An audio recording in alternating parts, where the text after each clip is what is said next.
Okay, now we're live. Okay, great. Welcome, everyone. Welcome to Turkish Philanthropy Forum's Voices of Partners. We are excited to be joined today by the team from PAYDA, and we're going to learn a little bit more about what PAYDA does and how you can get involved and support the work that they do.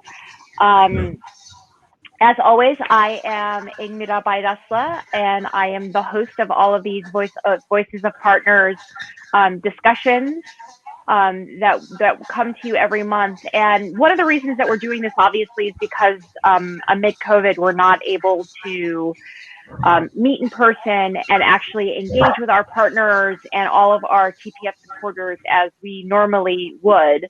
And this is a great way to make sure that we're continuing to connect and that and letting the TPF community and family know about the great work that is still going on even among this global pandemic.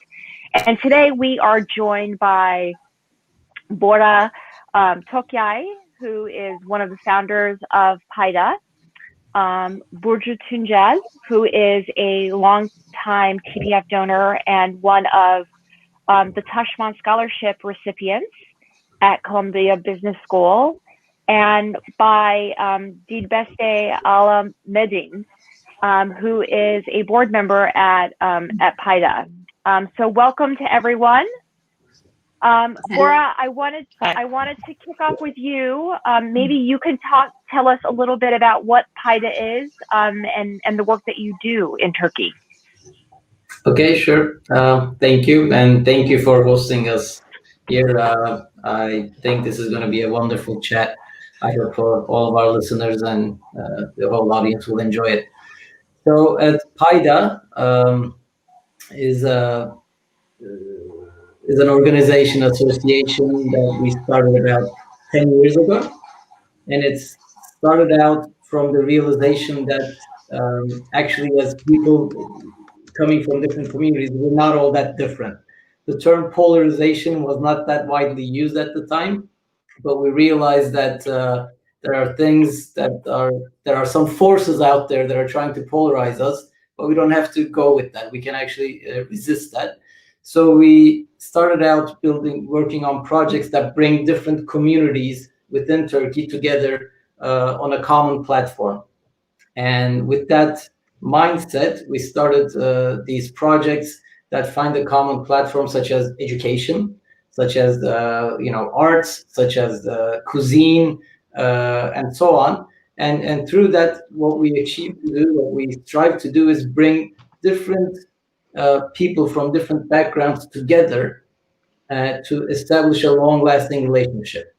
And we've done that through multiple projects, and we'll go into the details there. And we'll probably talk mostly about our flagship project here, which is related to education of kids, especially girls, but with a twist, where we don't just enable them to go to school and give them funds, but we also assign mentors to them who are based across Turkey, in Europe, in Canada, and the US. So they have a bigger vision, and they can develop themselves not just through education, but also through accessing the vision that these mentors can provide to them. That's our flagship project, and one of the projects we're spending most of our time and effort on, but we'll go into the details of that later. Okay, great. I guess you said it started it's about 10 years ago. Obviously, like, education has been going on for a very long time, but why this unique perspective? Why did PAYDA and you and your colleagues think that this was necessary to create better interaction among students and from different backgrounds? Right. So and Dilbeste here, she's one of the key leaders of that project, which we call PAYDA with Students project, and she'll give more details. But the main realization we had was if you just send money to kids for them to go to school, it's not as motivational, it's not as engaging. But if that student feels there's someone who's not only sending money but is also taking care of them in a way that is really trying to help them go through her school, make up. Help her make decisions related to our future by offering a different perspective and really taking care of her in that way, really paying attention to her, then it's a lot more engaging. And we've proven that over the 10 years now. We have 230 kids, and we're growing each year. And previously, I think most, the percentage of those kids normally going to university and finishing university was a lot lower. Now with our support, most of them finish high school. All of them finish high school, and most of them finish college as well, which is a really great thing. If they didn't feel like people were caring for them, I don't think they would be doing that. In fact, we had some different organizations who were providing financial funds to support kids to go to school, but it wasn't working. And they came to us and said, "Why don't you guys take care of our kids and put them in your project? Because we see the model you guys have works really well." And in fact, it has. It really has worked well. And now that school, which is in Sakarya, for example, one of the provinces close to Istanbul, those kids are a lot more motivated than they've ever been before. Great. And you mentioned that Dilbeste works directly with one of the projects. Maybe we can ask, I can ask you to talk a little bit about the actual work that PAYDA does. Can you give us kind of a glimpse into what one of those projects is? Sorry, I didn't hear Bora at all, but can you hear me? Yes. Yes. Oh, you can hear me. I couldn't hear Bora, but I can talk about the projects. The main project we have is PAYDA supports students project. Basically, we have students, almost 250 students from 6 different cities in Turkey. The cities are Mardin, Batman, Diyarbakir, Nevsehir, Sakarya, and Istanbul. And we have students from these towns. And we work actually one-to-one with these students. I think the biggest difference that PAYDA has with other organizations is that we really work hands-on with the students. It's a very close interaction with the students. We know their families, we know their education, we follow up with their teachers, we know their schools. So it's a very close relationship with the students. Basically, it's a very long relationship as well. I've been working 7 years now with PAYDA, and I have same student I follow up for the last 7 years. We started from middle school, high school, now they're at university or even university graduates. So I think this hands-on working with these children is what makes PAYDA different. It's a very close relationship with these children. We basically, I work in Mardin. We go twice a year to these towns, and each time we stay a week in these towns each time, and we see the students. We make meetings for these students. We bring mentors. We bring motivational speakers to these children. So basically, we are in very close contact with them, and we make every time we get together, a new project starts, basically. Like from this project, it happened that schools are talking project we started. For example, they asked us, "Oh, you guys speak English, so why don't you talk English with us?" So we had the idea that we're going to start a project from the schools with Istanbul. The kids who can speak English could be talking with Skype with the kids in Mardin, English, to improve their English, basically. So, and then every project brings another project. We decided, since these kids are learning English, are doing well with English, why don't we bring them to MUN conferences in Istanbul? So they started. You mean Model UN? MUN, Model UN, exactly. Okay. Model UN conferences. So, for example, these kids, we brought them to Istanbul, Model United Nations International MUN conference at Robert College in Istanbul. So these kids actually paired up with the students in Istanbul, and they worked together for this project. And then they ended up presenting in the conference. It's an amazing success what they achieved. And then we decided, okay, we will do a summer camp for these children. We called it Circle of Hope, the summer camp. We did it for 3 years. We brought these kids who have never seen the sea or who have never taken a plane ride. We took them to the Aegean coast of Turkey. There was a motel. We made a summer camp for them. That became another project for the last 3 years. Extremely successful project, because this way the kids got together, they got to know each other from different parts of Turkey, and they stopped having prejudices among each other, because the country is so big and different. Everybody, east and west, they think different of each other, but then they realize they're all kids. They love the same songs, they read the same books, they enjoy the same everything of teenager. They do the same thing. So it's an amazingly successful project. We ended up doing this for the last 3 years. Unfortunately, because of COVID this year, we could not do that. It was our 4th year, but we couldn't do that project. Amazing summer camp. It's not just sports. We have classes for them: social entrepreneurship, peace education, improvisational improv theater courses, and swimming, which they had never done in their lives. So some of them, if they choose to swim, they would like to learn. We have swimming teachers for them. Actually, swimming teachers ended up being our own students who are studying sports education at the university. We're teaching swimming to our kids. So it's just amazing, really very successful projects we have. Great. You mentioned COVID, and so how some of the activities have been suspended temporarily. And I wanted to actually talk about how PAYDA is dealing with the challenges of COVID-19. How has it impacted your work, and how are you improvising? How are you continuing to do what you do amid this global pandemic? It's been very challenging. I'm answering, right? It's been very challenging for us, for our children, because they come from very economically disadvantaged backgrounds. When we started with them, of course, they live in their villages. There's no internet connection there.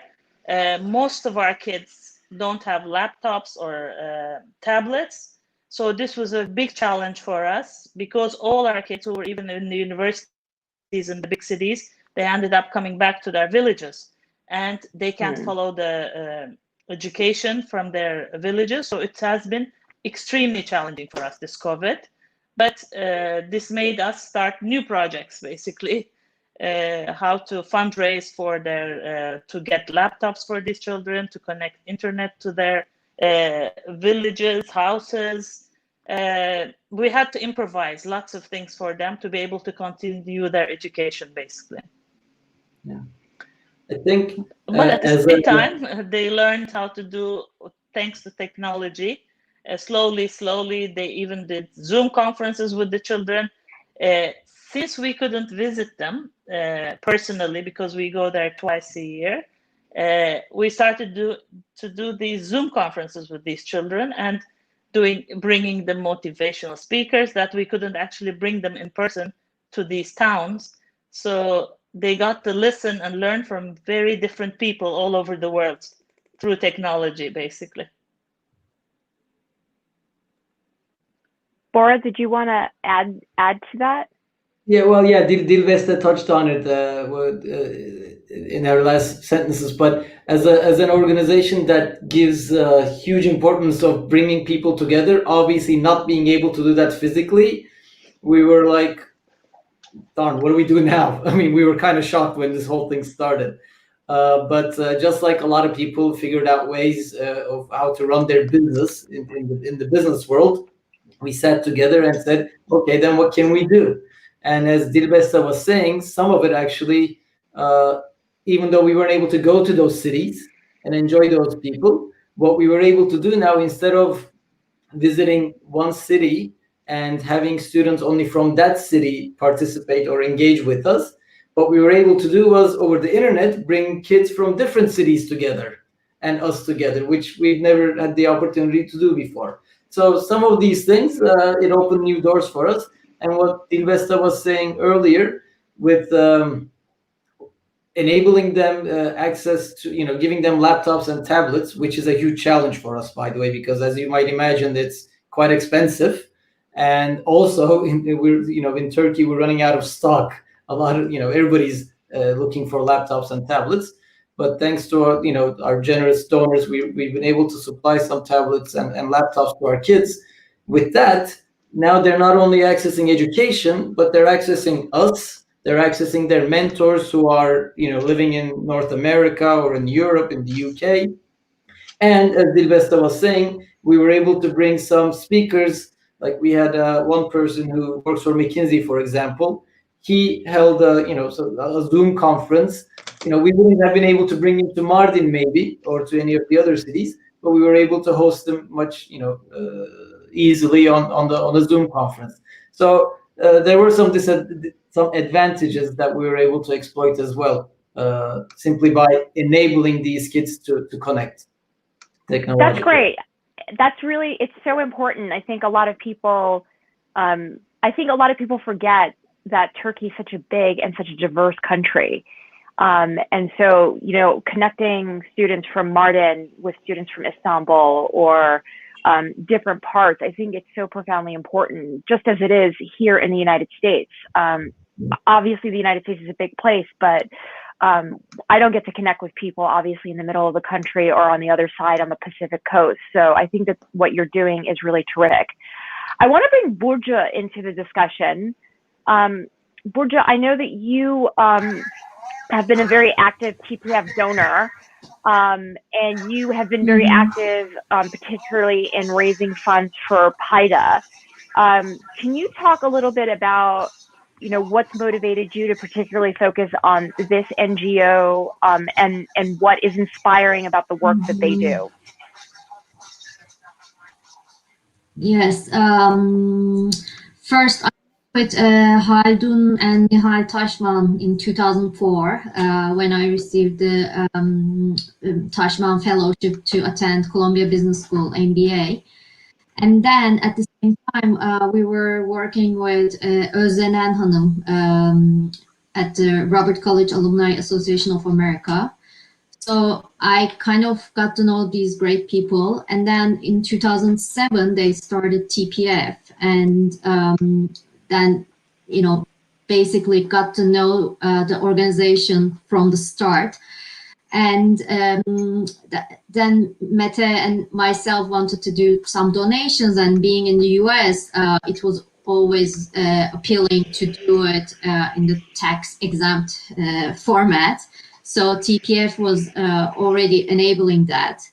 And so we our focus was the children, and we wanted to do it through healthcare and also in education. And so we picked a few organizations that we wanted to donate to, like Tohum Vakfı is one of them, and also LÖSEV. And we had great relationship with those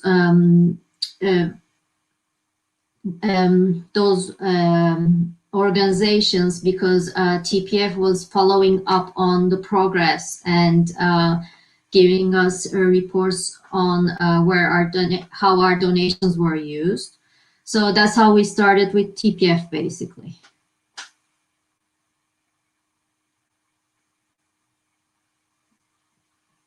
I can't. Elmira, you could unmute. Yes. I have to unmute myself, right? And you, Burcu, you were taking the lead in the first couple of months of COVID-19. Can you talk about what you would recommend to others who are looking to give back? I know that COVID is, I think, taken us all by surprise, and there were so many, different organizations asking for money and assistance. Can you perhaps share some insight into how people can give in a very meaningful way? Basically, as I'm sure you saw those WhatsApp messages coming from either Chapa or Cerrahpaşa in the beginning of the COVID, asking for funds to buy PPE. I'm sure everyone wanted to help, but they wanted to make sure their donation would go to the right people and would be used in the best possible way. And so that's why when I started receiving those WhatsApp messages, I had a chat with Haldun Bey and Şenay and see if they started a fundraise, because I knew previously they did it with earthquakes or other big events. And I knew that if they had started the campaign, it would be our way of giving. And we discussed, it was at the very beginning, so we had a discussion of what's the best way. And then Haldun Bey very generously said, once TPF starts the COVID campaign, he would match up to $100,000 of the funds that were being collected. So that was the first step, basically, to actually, start the campaign with TPF. And then the next step was where to use the funds in the best possible way. So at that point, we were with Şenay, we were thinking about the TPF partners who are already been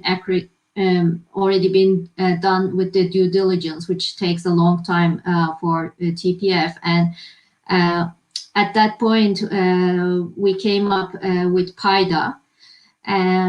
PAYDA, I knew from long time ago, because Bora and I are and Anil are classmates from Robert College. So we all knew the wonderful things that they've been doing all along. And so, as I said, since PAYDA was a long-time partner of TPF as well, it was the best way to go forward and the quickest way as well. So at that point, PAYDA got involved, and we started brainstorming on what to do and where is the most need, and where we can have the highest impact. Great. I guess we've got about 10 more minutes, and as we wrap up, I think one of the things that resonates most with our viewers is talking to our partners is how can they get involved and how can they help. So, Bora, Dibese, can you talk a little bit about how TPF supporters and the TPF community, how can they support PAYDA? What does PAYDA need right now that where we can be most supportive to you? All right. Well, I think there's a bit of an echo. Yeah, I'm going to try to mute my. All right. So so far, TPF, through TPF and the donors we were able to reach through TPF, their help has been so helpful. I mean, recently, as you might imagine, the Turkish economy isn't doing so well in the last years, and with the currency exchange rates going the way it is, it's getting to be a bit more difficult for us to rely on our, the traditional donors in Turkey.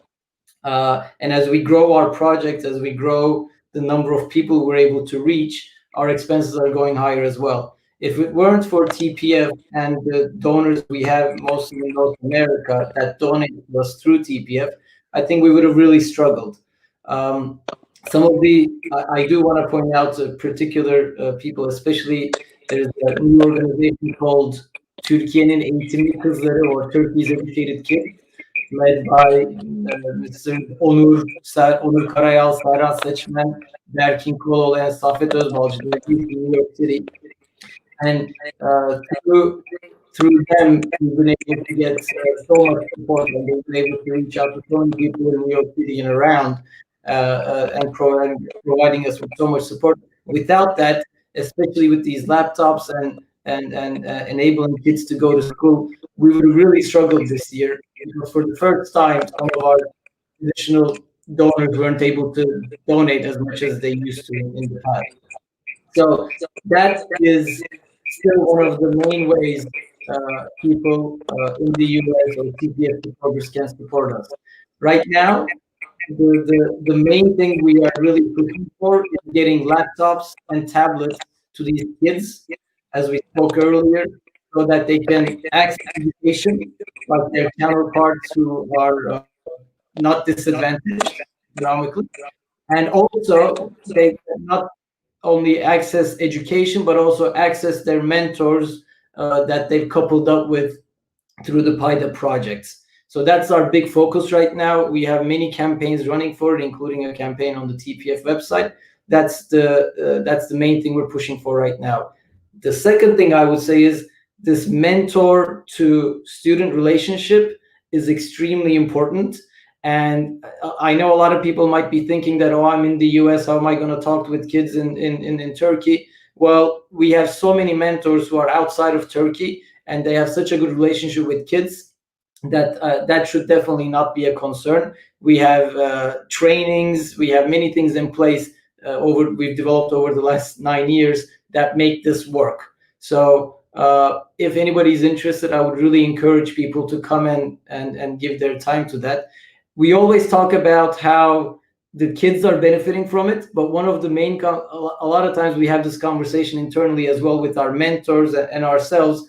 We learn so much through that interaction as well. It really is an interaction. It does go to both ways. It's not just one-way communication.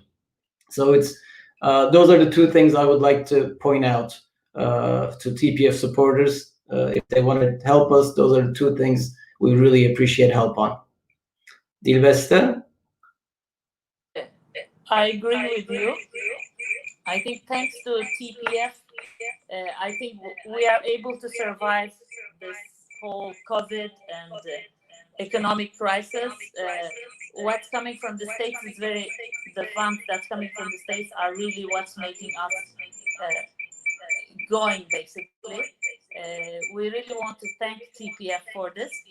All the donors, all the sponsors from the States can trust us because we are doing all these transactions through TPF, and they can comfortably donate to us through your fund, basically. As Boris said, the distance is no problem because we have like half of our sponsors maybe are from abroad, London, Toronto, New York, all over the place.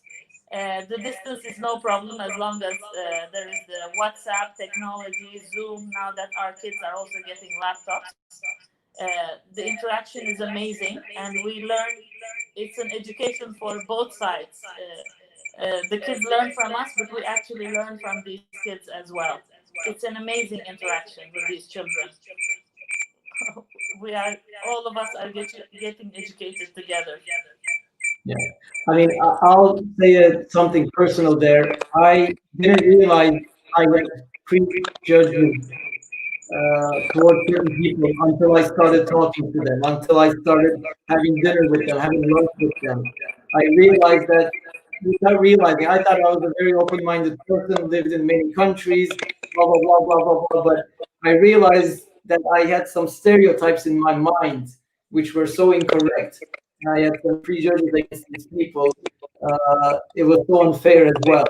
So through that interaction, we were able to break those barriers. And I'm sure they had similar feelings towards me maybe before they met somebody like me. But seeing that, barriers being blown down and those misconceptions, taken away, it's really valuable. It really makes us want to keep going doing this.